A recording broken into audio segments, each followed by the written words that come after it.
3, 2, 1.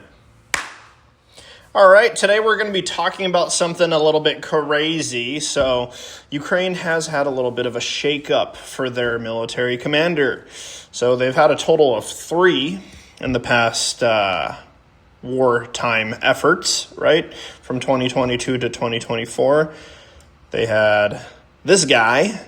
From 2024 to 2026, the second most recent one, good old Oleksandr, right? And then protests erupted after they fired or let go of the Defense Minister, whose name is Fedorov, right? They got rid of that guy. And pretty much there was a lot of protests from the public that they were very upset with the decision Zelenskyy has made because they didn't like the military commander at the time, since there's been a lot of failures from what the people of Ukraine feel in the battlefield, in the war. They have a lot of disagreements with the previous military commander, which caused a lot of protests to happen after the defense minister was canned. It was a 35-year-old. He helped modernize the military and contributed to Ukraine's biggest advantage right now, which is drone warfare. So the military commander that the protesters did not like this 35-year-old, right, Fedorov. And that caused a lot of upheaval after he got canned, making the protesters happen. And then the military commander Oleksandr got canned with this new commander, right? Who is this guy? It's Mykhailo Drapatyi. Mykhailo Drapatyi. He's 43 years old. He's been in the military service for 26 years. So what is that? Ever since he was 17, pretty much his whole life has been the military. But we'll go ahead and talk more about them. If you need some visualizations, which I like visualizations, we have good old Zelenskyy right here. He pretty much had this guy initially who did a good job. He did a very good job initially. He defended Kiev. He launched a pretty okay counteroffensive in 2023 and got some land back, but essentially that counteroffensive was seen as a failure amongst the public.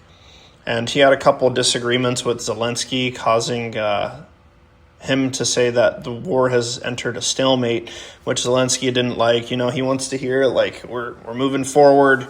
So this guy got canned. And then we got this guy who was pretty much military commander until literally now, until mid-July. And that happened because a lot of the public in Ukraine they see him as failing right now, and they don't like the fact that he had a feud with Fedorov, which caused a lot of people to be upset with the fact that this guy doesn't like this guy, causing Zelenskyy to let go of this guy, which makes people think that this is not a good situation. And this is the new guy.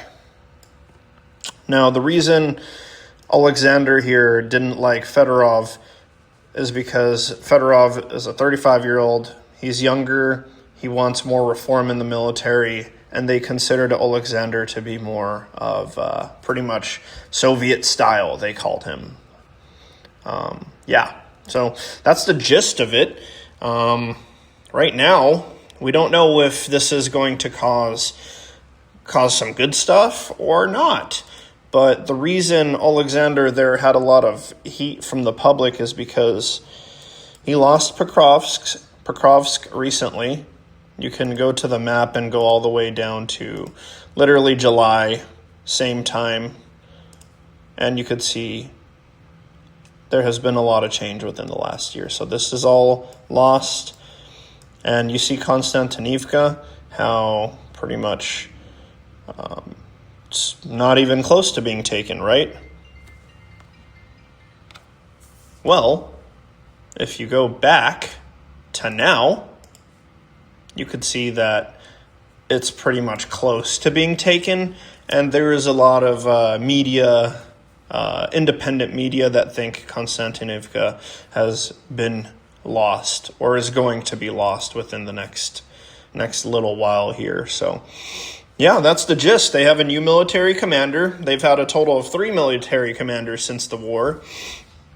The first military commander, he was good with the Kharkiv counteroffensive, the liberation of Kherson, modernizing the army, defending Kiev, but he failed in the 23 counteroffensive. He didn't get as much land as people wanted him to. He didn't understand Russia's defense was actually pretty strong, and he had a little bit of a feud with Zelenskyy. Zelenskyy didn't like his messaging.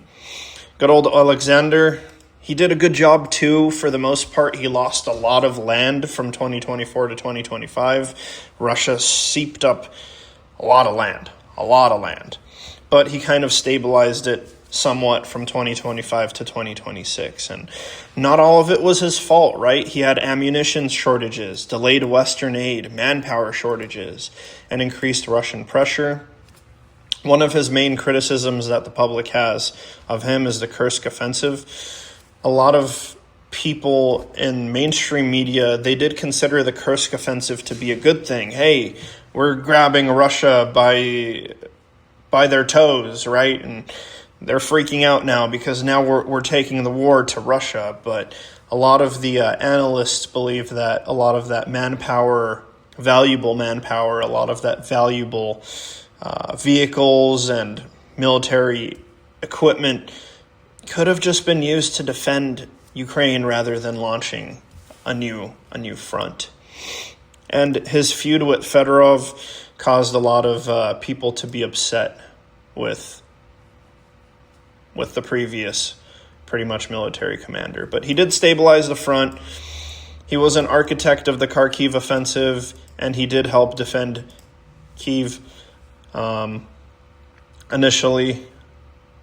But yeah, he's been criticized on the high casualties, the centralized strategy, his dispute with reformers like Fedorov, even though Fedorov just wanted to he wanted to modernize the military. So what are our final thoughts here?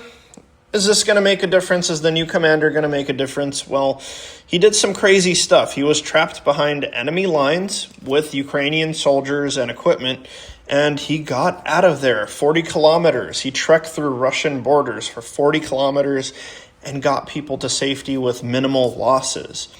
He also fought in the Battle of Mariupol. He just hasn't been a military commander yet. That's the only downside to him. But he has a lot of fighting to do in this war right now. Pretty much one thing is certain is that this marks a new chapter for the Ukrainian war, or the war Russia started.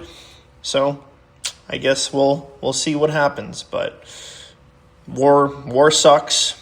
It's not a good thing.